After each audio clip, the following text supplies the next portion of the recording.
start by saying you look a lot younger than you must be, because if you've worked for the company 46 years, that's a long time. You look like you're 35 years old, I would say. What's that all about, right? What are you doing? What are you doing? Well, you believe in God, that I can see. And I hear that once in a while. But you're very lucky in that sense.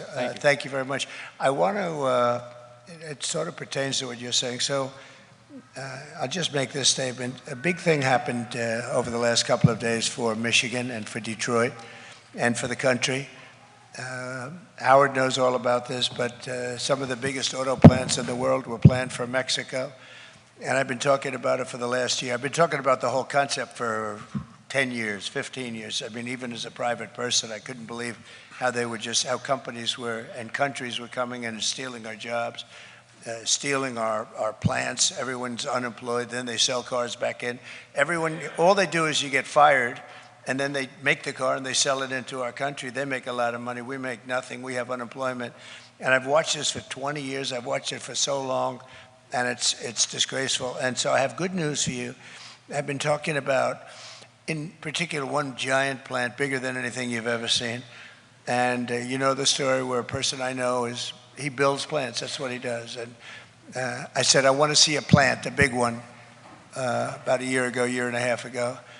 And he said, okay, when do you want to go to Mexico? I said, no, I want to see one here. He said, we don't build them here big. We build them, but they're little by comparison. China's building the biggest ones in Mexico. I said, that's not good. I don't like that. No. And he said, well, that's the way it is. I said, I'm not going to Mexico. I'm not going to look at him in Mexico. I want to see him here. So anyway, time went by, and I started thinking about it. And in speeches, because it's just an automatic instinct to me, I started saying, well, if they're building a plant, they're going to wipe out, here. That means they're building a plant. They're going to send the cars into our country one way or the other by the millions. And Detroit and Michigan, because, you had many more. You're probably 60% wiped out from what it was in its heyday, maybe more than that.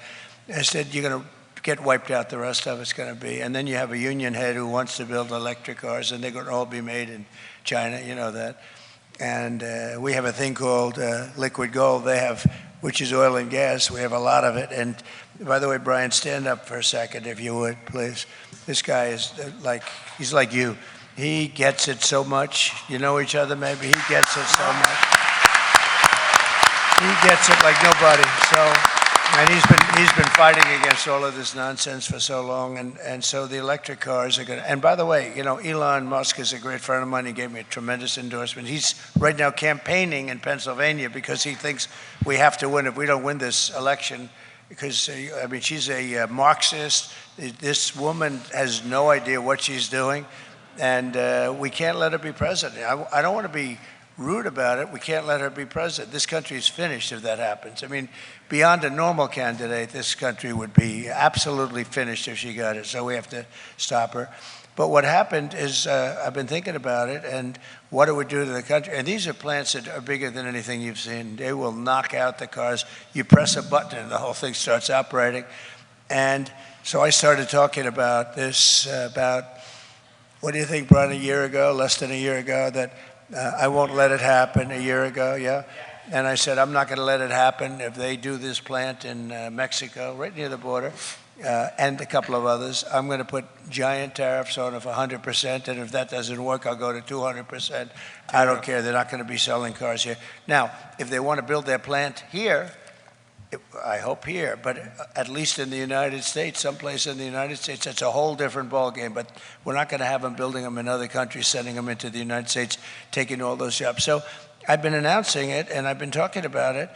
And I saw the gentleman that builds the plants, because I was here a couple of weeks ago at the Detroit conference, as you know, and it was really the auto conference. And so I look in the audience, and there he is, the man that builds the plants. And I said, could I see you a minute before the speech? And after the speech, I saw him, and I said, so how is that plant doing? He said, sir, they've decided not to build.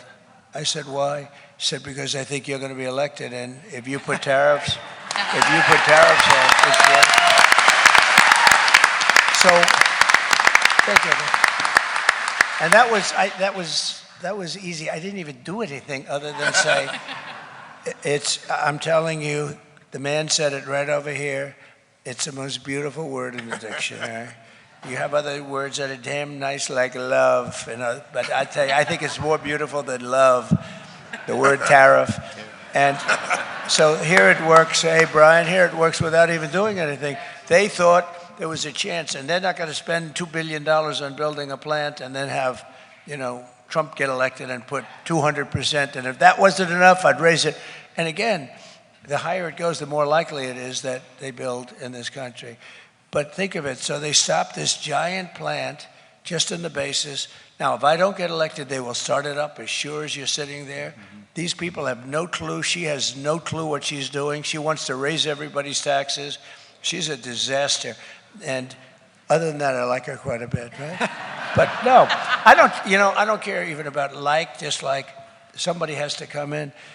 We did great the first time. We did better the second time. As everybody knows, we got millions of more votes. And frankly, if I didn't, and some bad things happened, and let's not talk about it, because we're going to make up for it this time. Too big to rig. But I will tell you, if I didn't do well the second time, I wouldn't have done it. But I watched Biden and her, and now especially her, because she's worse than Biden. I watched them, and I said, I got to run again. I got to run again. That's what happened, because they said they're ruining our country with the open border. I mean, 8,000, the drug dealers, 8,000 drug dealers, 13,099 murderers in jail. They're going to let them out of jail. Some with death penalties. They're just going to say, well, this is easier. We'll just send them to the United States because their people don't know what. But think of 13,000 plus people who murdered people, and they're going to be let free in our country. And then you have their prisons are being emptied up, like Venezuela. They're emptying up their prisons. Their crime is down 72% in Venezuela. If they get elected, we're all friends. If they get elected, we'll all meet next year in Venezuela, because it'll be the safest country, because they've emptied out. And let me tell you, it was a very unsafe country. Caracas, you couldn't walk across the street. It's sort of like some of our cities are getting, right? Our cities are getting like that. So just the thought of me getting elected stopped somebody from destroying the rest of Detroit, from destroying the state of Michigan's auto industry. And with your auto industry, so goes Michigan. I mean, it's a big deal. And we're going to reverse that very easily. He knows, because he's got a natural, when I explained it to him, so he's a business, he's a savant. Is that good? He's a savant. He knows. It took me about 2 minutes. After about 2 minutes, I get it. How long did it take you to understand the word tariff? 2 minutes or less? From you, it took 2 minutes. Yeah, it took very little. He figured it out very quickly. He wasn't exposed to it, frankly. He actually said, you mean you can really do that? He couldn't believe it. And we have another one, Paulson. He sort of was. He's got it too. He can't even sleep at night. He's so excited about it. But they have to be. And then we have stupid people that don't know. They say, oh, tariff.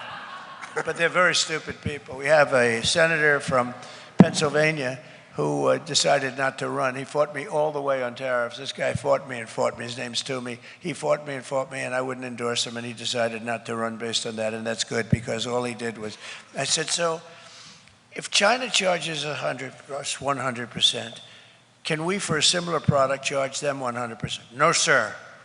Okay. Can we charge them 50% or 25%? No, sir. Why? It's not free trade. I said, explain that. I said, can we charge them 10%, 2%, or 1%? No, sir, it's not free trade. I said, you gotta be kidding. And I said, I wouldn't endorse you under any circumstances. Now, I don't know if he really believed this, or, because he's not a stupid guy. Did he really believe this, or was there something else going on? But anyway, so we're gonna bring back the auto industry, but also, Tim, a lot of other industries. This pertains to many, many. We talk about cars because it's so nice to talk about cars. It's sort of the ultimate thing to manufacture. But we're going to bring back a lot of industry, and it's going to be great. Fantastic presentation. We appreciate it from everybody. Is that your father over there? Who is that guy, though, the good-looking guy? Is he your father with that shirt on? I like that color. I'm going to wear a couple of them now, I think. I've got such support from the Teamsters, I'm going to have to wear that, I think. But I want to thank everybody. And again, support, always you've been with me, and I appreciate it very much, Jim. Thank you very much. Thank you. Well, everybody,